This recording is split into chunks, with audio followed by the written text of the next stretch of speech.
The Bronze Pig by Hans Christian Andersen. In the city of Florence, not far from the Piazza del Granduca, runs a little cross street called, I believe, Porta Rossa. There, in front of a kind of vegetable market, stands the quaint figure of a pig cunningly wrought in bronze. Clear, fresh water ripples from the mouth of the animal, which has now become blackish-green with age.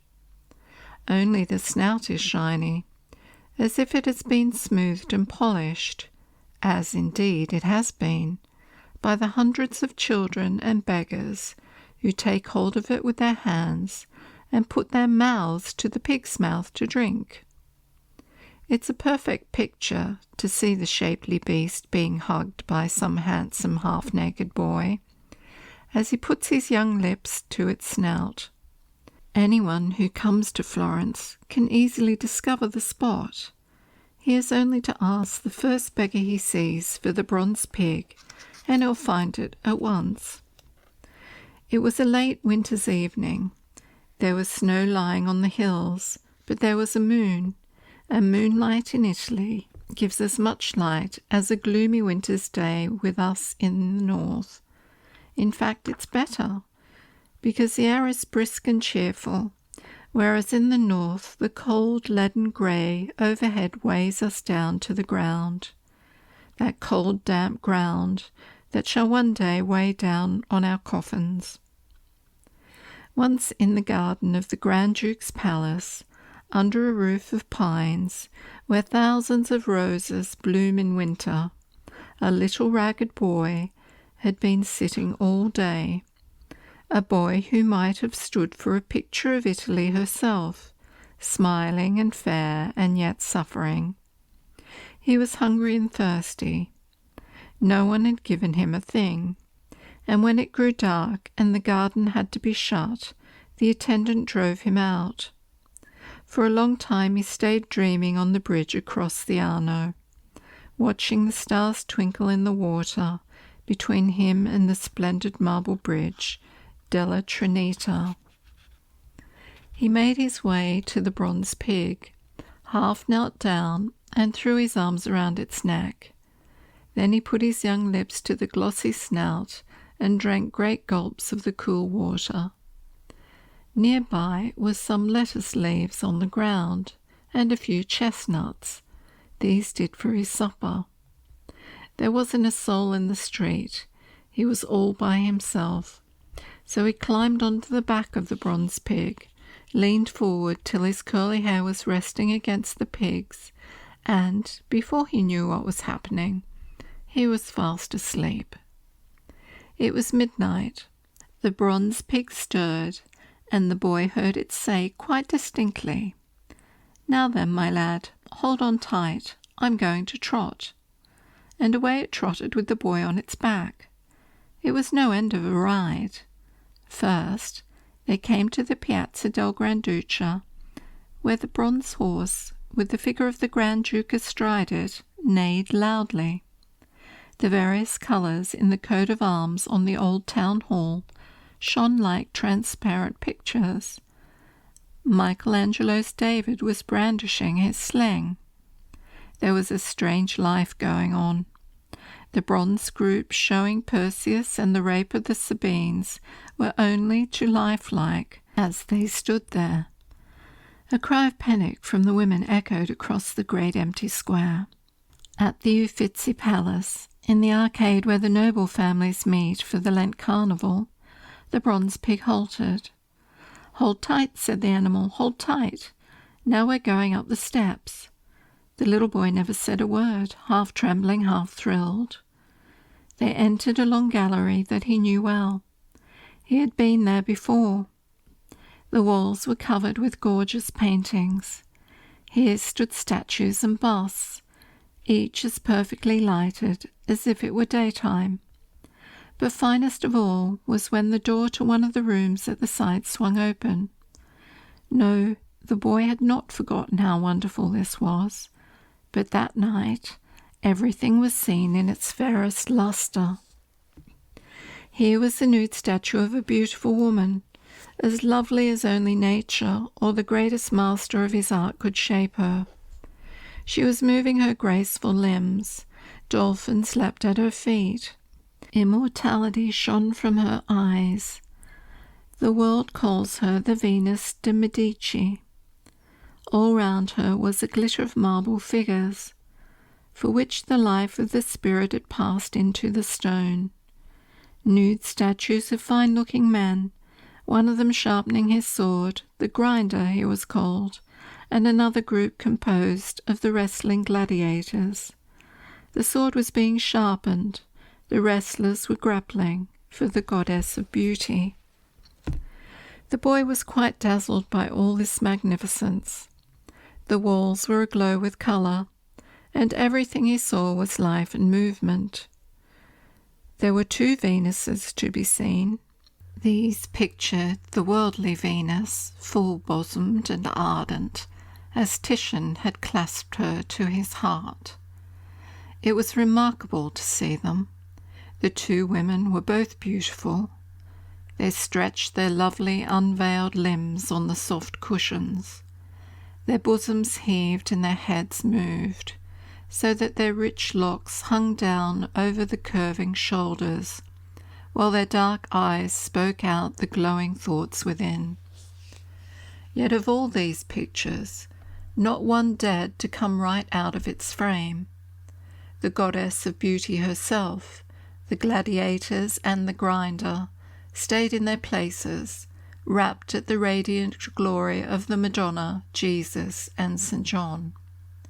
The holy pictures were pictures no longer. They were the holy ones themselves. What splendour and beauty from room to room!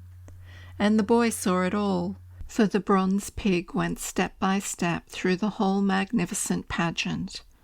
One marvel ousted the other from his mind.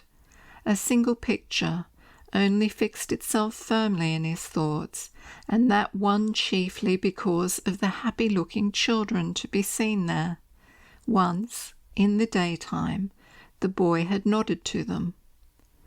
No doubt many people pass by this picture without thinking, and yet there's a wealth of poetry in it. It shows Christ going down to the underworld, but it's not the damned that are seen around him. No, it's the heathen. The Florentine, Agnolo Bronzino, did this painting.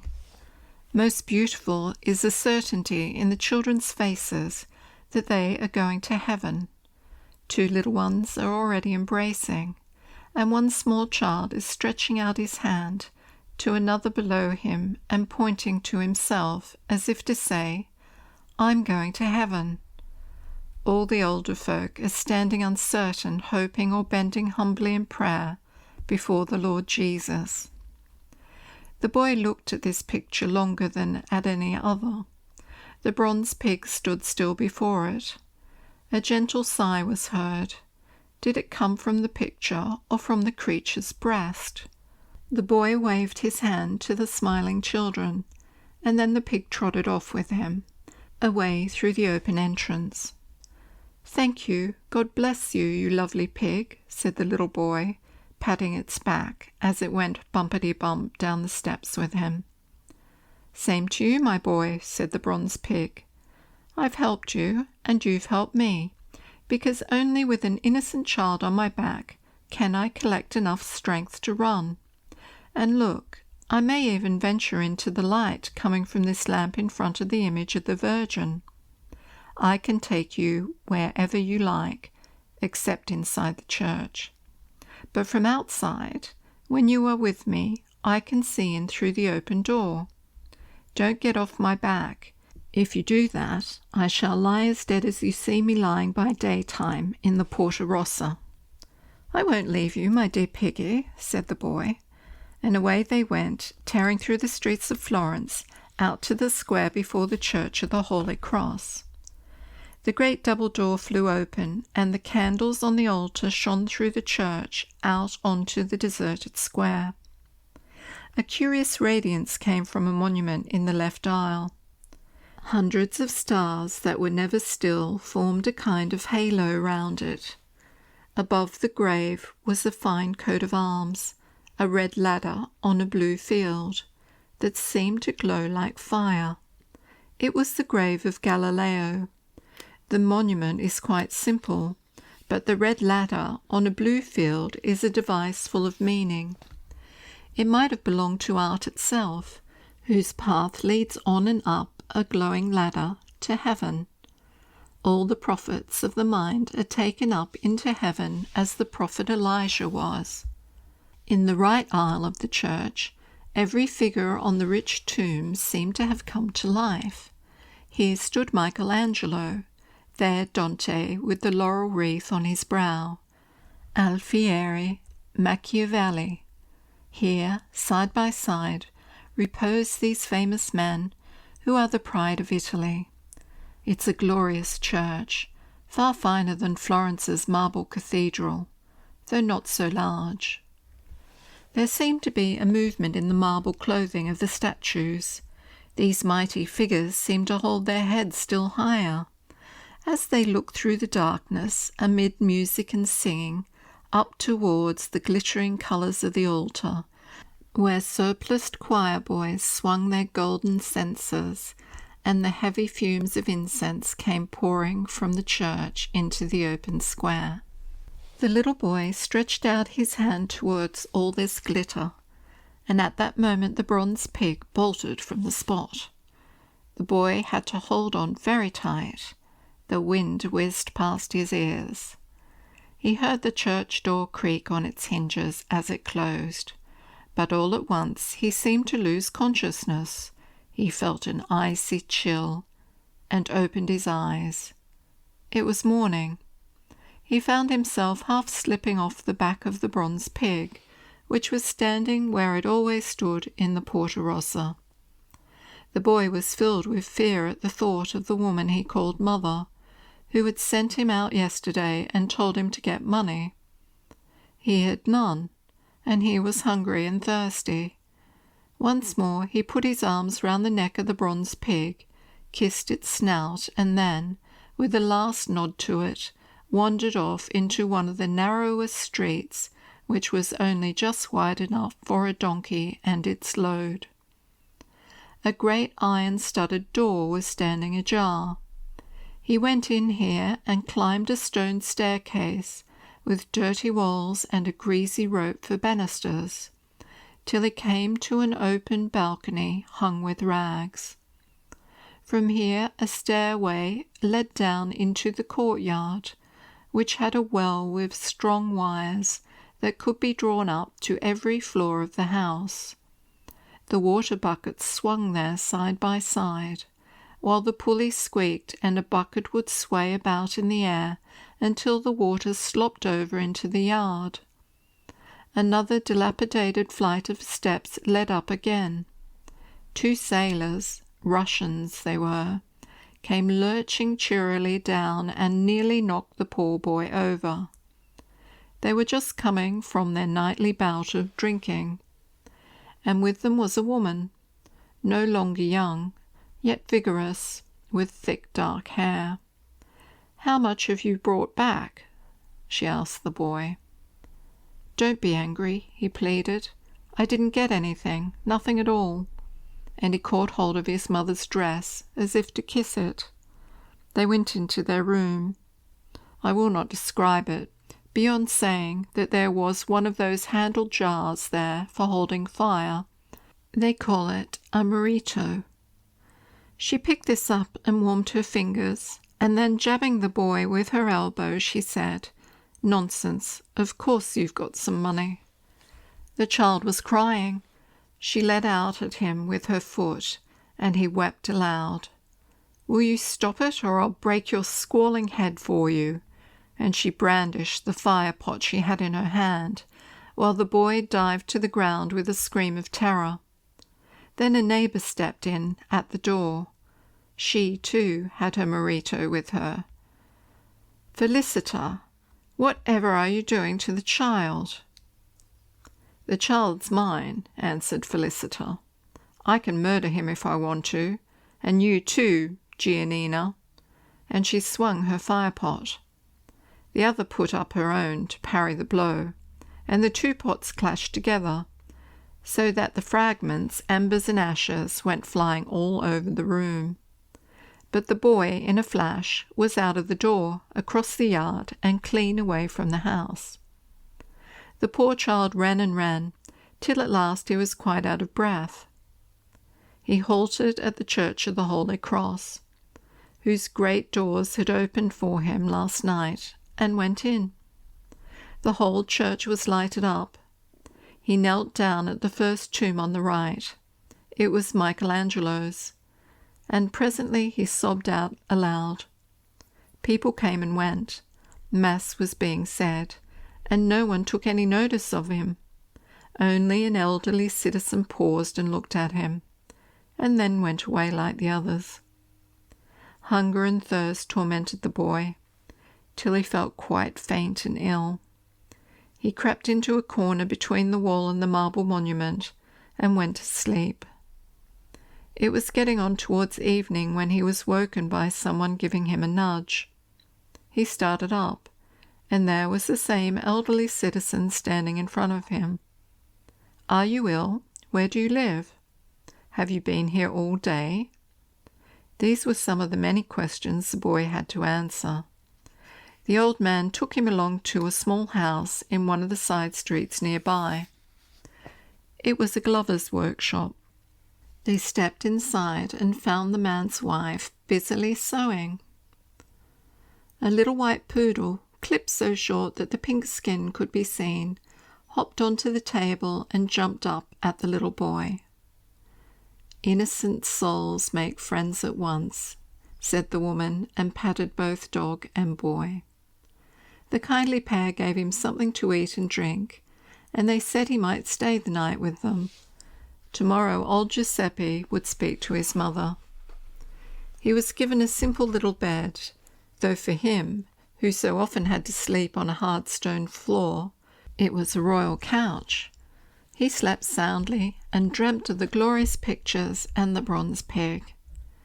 Next morning old Giuseppe went out, and the poor child wasn't at all pleased, because he felt that this going out meant that he would be taken back to his mother.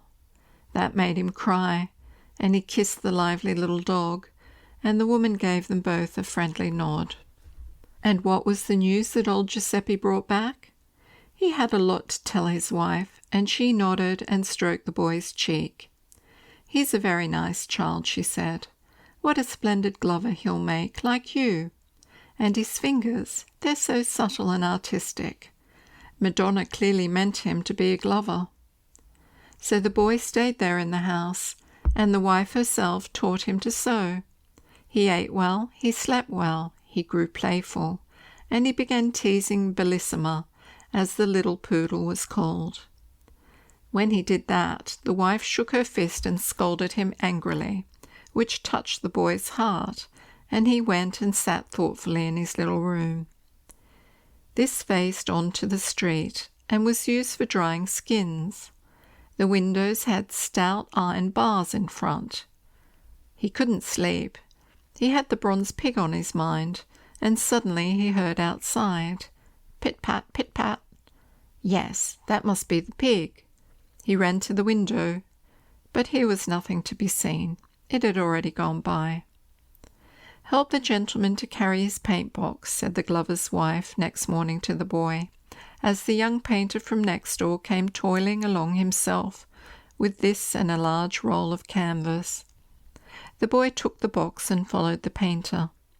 They made their way to the picture gallery and went up the same steps that he knew so well from the night when he rode on the bronze pig. He remembered the statues and pictures, the lovely marble Venus, and the ones that stood living in colour. And once more he saw the Mother of God, Jesus, and St. John. Now they halted before Bronzino's painting, in which Christ is going down to the underworld, and the children around him are smiling in their sweet confidence of heaven. The boy smiled too, and here was his heaven. "Well, now go home," the painter said to him. when he had already been standing there so long that the man had put up his easel. "May I see you paint?" said the boy. "May I see how you get the picture over onto this white sheet?" "I'm not going to paint yet," answered the man. He took out his crayon.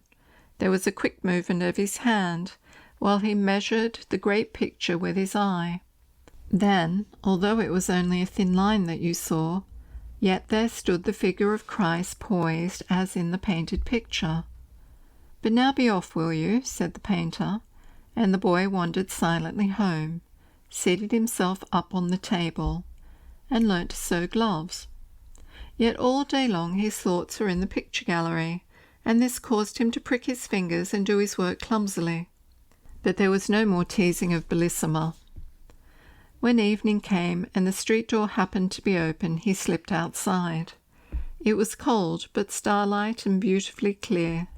He wandered off through the quietened streets, and was soon standing in front of the bronze pig, which he stooped and kissed on its shiny snout.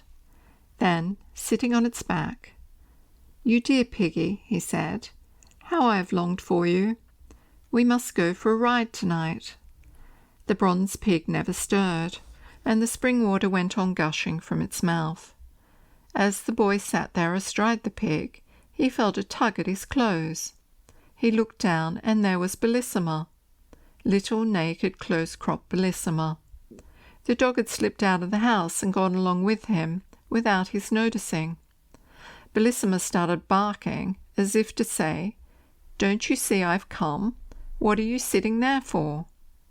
A fiery dragon could hardly have frightened the boar more than the little dog in a place like this. Bellissima out in the street and undressed, as the old mother put it. Whatever would come of it? The dog never went out in winter without a little sheepskin coat, which had been specially made for her. It could be fastened around her neck to a red collar with bells, and a bow to it, and also tied under her body. The dog looked almost like a little fawn when she was allowed to go trotting out with her mistress in winter time. And now Bellissima had come along without her coat. What would come of it? All the boy's fancies had disappeared. However, he kissed the bronze pig and picked up Bellissima in his arms, and as the dog was shivering with cold, he ran along as fast as he could. "What's that you're running off with?" cried two policemen he came across. Bellissima barked at them. "Where did you steal that pretty dog?" they asked, and took her away from him. "Oh, give her back," wailed the boy. "If you didn't steal her, then you can tell them at home that the dog may be fetched from the police station." And they told him where this was, and went off with Bellissima. What a terrible thing to happen! The boy didn't know whether to jump into the river or to go home and confess everything. They'd be sure to kill him, he felt. But I'm quite ready to be killed. Then I shall die and go to heaven. And he went home, chiefly in order to be killed. The door was shut, and he couldn't reach the knocker. There was no one about in the street, but he found a loose stone, and with that he banged on the door. "Who is it?" came a cry from inside. "It's me," he answered. "Bellissima's lost. Open the door and kill me." There was a fearful to-do, especially from the mistress, about the poor poodle. Her eyes went straight to the wall where the dog's coat was supposed to hang, and there it was. "Bellissima at the police station?" she bawled out. "You wicked child! How did you tempt her out? She'll die of cold, poor delicate creature, among those rough policemen." Father had to go off at once, and the woman kept wailing while the boy was in tears. Everybody in the house rushed in, the painter among them. He took the boy on his knee and questioned him thoroughly. Bit by bit he got the whole story out of him, about the bronze pig and the picture gallery. It wasn't easy to make it all out, but the painter consoled the boy and spoke up for him to the woman, though she wasn't pacified till the old man came in with Bellissima, who had been with the policeman. Then there was joy all round, and the painter patted the poor lad's shoulder and gave him a handful of pictures. Oh, they were splendid things, such comical heads, But best of all, there was a lifelike drawing of the bronze pig itself. Nothing could be finer. A few strokes, and there it was on paper, with the house and all sketched in at the back. Goodness, to be able to draw and paint! Why, you could bring the whole world to your own home. The first moment he had to himself the following day, the boy seized a pencil, and on the back of one of the pictures he tried to copy the drawing of the bronze pig, and he managed it. A bit crooked, perhaps, rather up and down, one leg thick and another thin. Still, you could make it out, and the boy himself was delighted with it. The only thing was, he couldn't help noticing that the pencil wouldn't go quite as straight as it should. But the next day there was another drawing of the bronze pig beside the first, and that was 100 times better. The third one he drew was so good that everybody could see what it was. But the glove-making made slow progress, and so did the errands in town, for he had now learnt from the bronze pig that any picture can be put on paper, and the city of Florence is a complete album of pictures.